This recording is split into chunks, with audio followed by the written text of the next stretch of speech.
Assalamualaikum, ciao Milanisti. Selamat datang di channel gue Deddy Kurniawan 1899, membahas sesuai kebutuhan. Kalau nggak butuh ya nggak usah dibahas.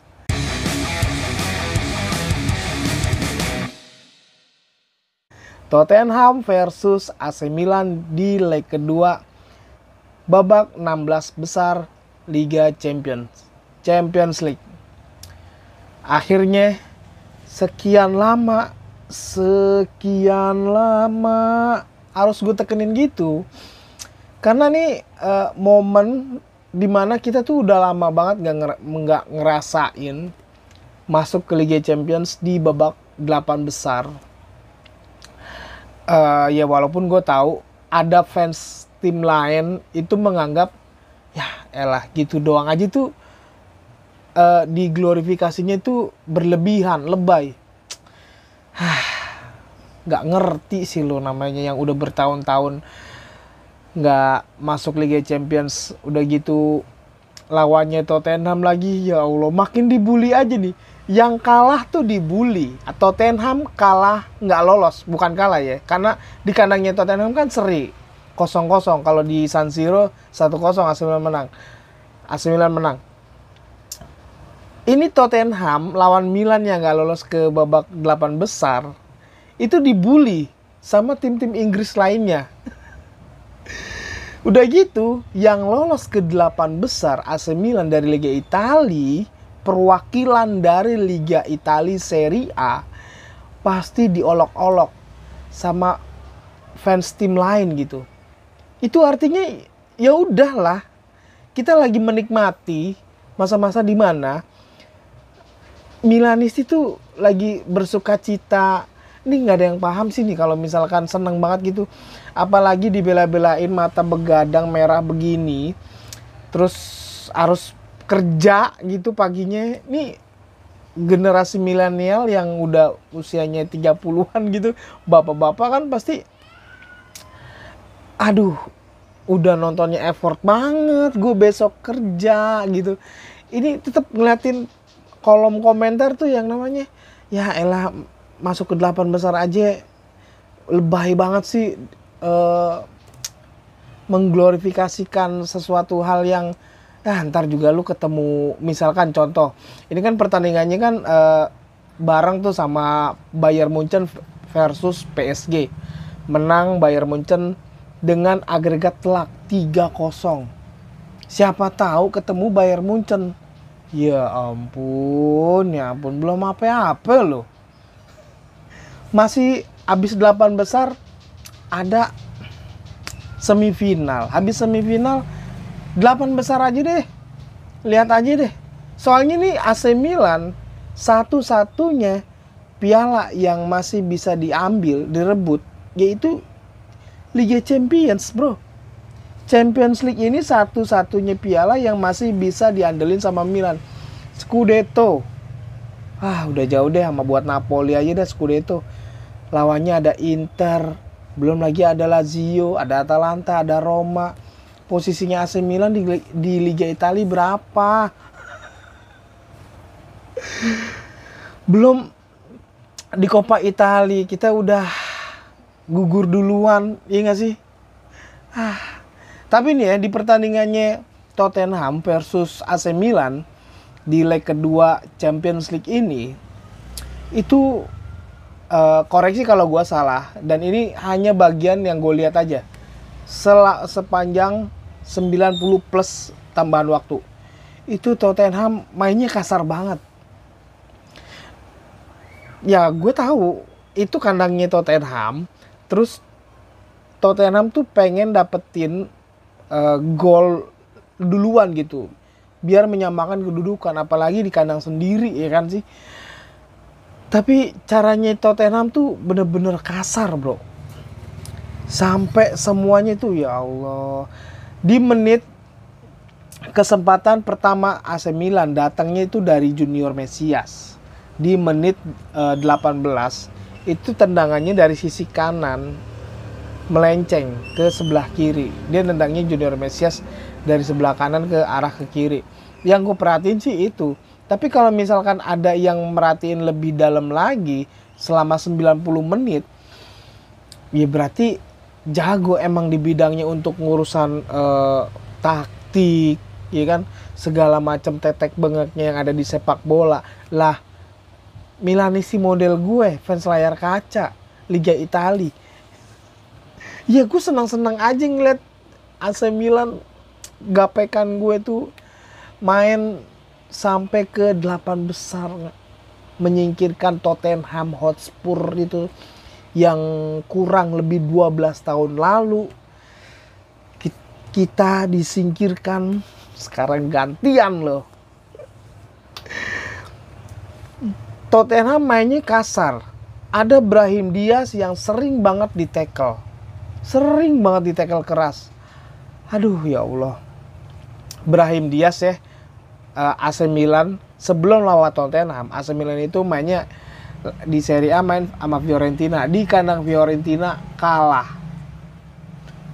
dengan skor 2-1. Ya nggak jelek-jelek banget sih. Ya mau gimana, tetap kalah ya tetap kalah. Apa yang mau didebatin gitu. Tapi nggak tahu ya kalau misalkan ada Brahim Diaz. Tapi gue rasa juga Charles de Ketelaere tuh nggak jelek-jelek amat tau. Udah gitu selain Brahim Diaz yang sering banget di-tackle, ada Theo Hernandez. Ini yang menyebabkan kartu merah untuk Romero tuh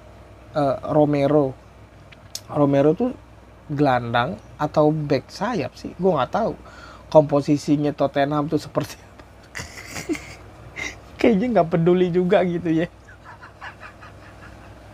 Theo Hernandez, Brahim Diaz jadi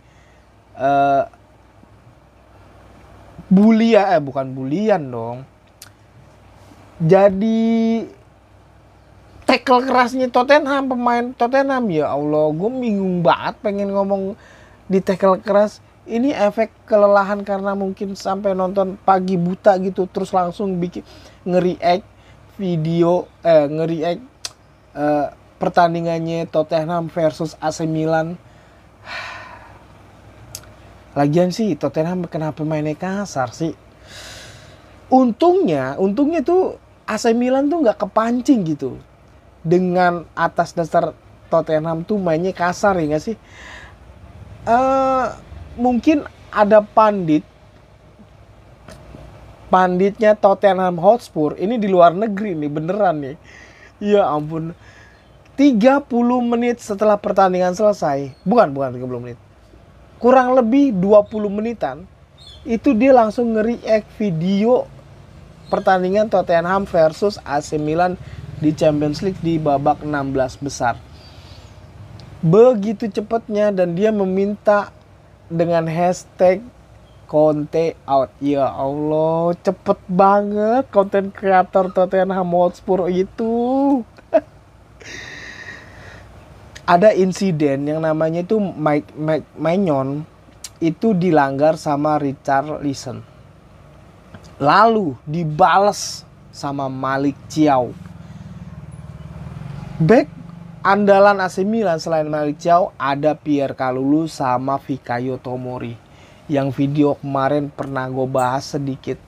Sering banget gue pengen tuh sering ngebahas beberapa pemain karena emang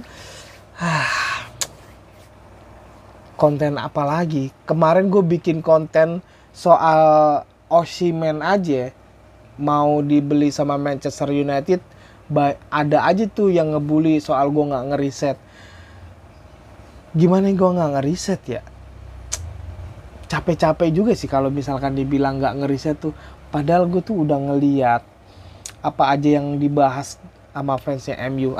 Tapi bukan itu, nggak ngebahas itu. Jadi di menit 83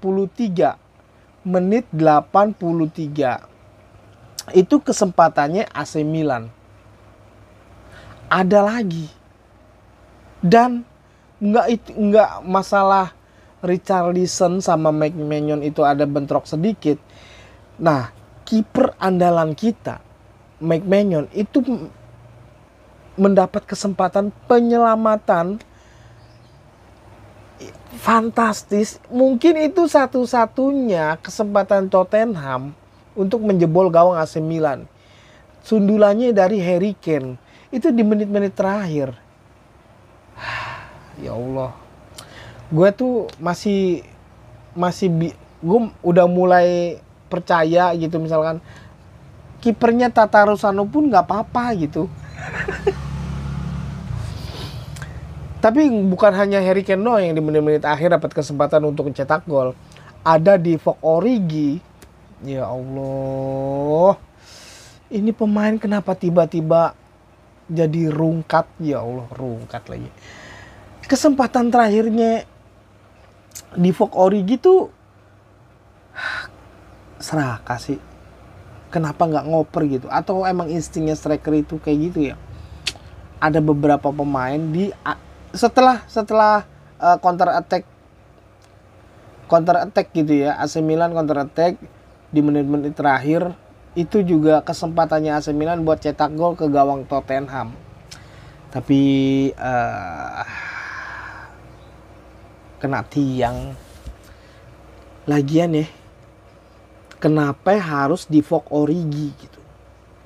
Maksud gua Charles De Ketelaar nih ya, itu pernah menyatakan kalau dia itu bukan seorang trequartista. Charles De Ketelaar bilang kalau dirinya adalah bukan seorang trequartista atau gelandang serang macam kayak Kakak. Dia itu striker. False nine mungkin.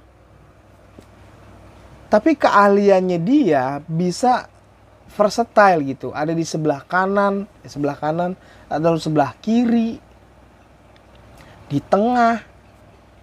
Tapi kan kesempatannya dia itu jadi striker kan ada Oliver Giroud.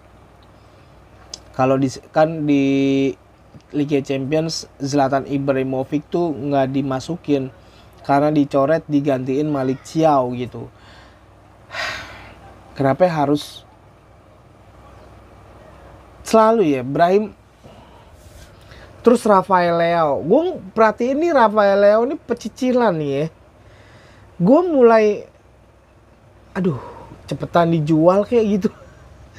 Tapi kalau Rafael Leao dijual, itu penggantinya nggak ada. Ada Rebic, cuman kan posisinya dia itu lagi masa kan dia habis cedera, jadi dia bingung gitu mau kemana gitu nih. Depan gawang juga bingung, posisinya ada sebelah kiri, gantiin Aplusan lah, gantian sama Rafael Leao. Kalau Saelemaekers kan gantian tuh sama Junior Mesias. Tapi kalau misalkan Rafael Leao dijual, gue nggak tahu ya kalau misalkan ada Rafael Leao itu dijual, siapa gitu penggantinya bro? Maksudnya ini kita juga butuh pemain yang bisa dijual. Pasti gue sih ngeliat atau gue ngebaca ya di kolom komentar Milan netizennya Milanisti yang mereka tuh lebih setuju kalau Rafael Leao dijual. Tapi kan posisinya sekarang Rafael Leao itu adalah satu-satunya pemain yang mungkin kalau dijual tuh ada nilainya lebih tinggi gitu. Apalagi dia masih muda. Belum lagi soal kontrak. Ya Allah. Sulit bener nih emang nih.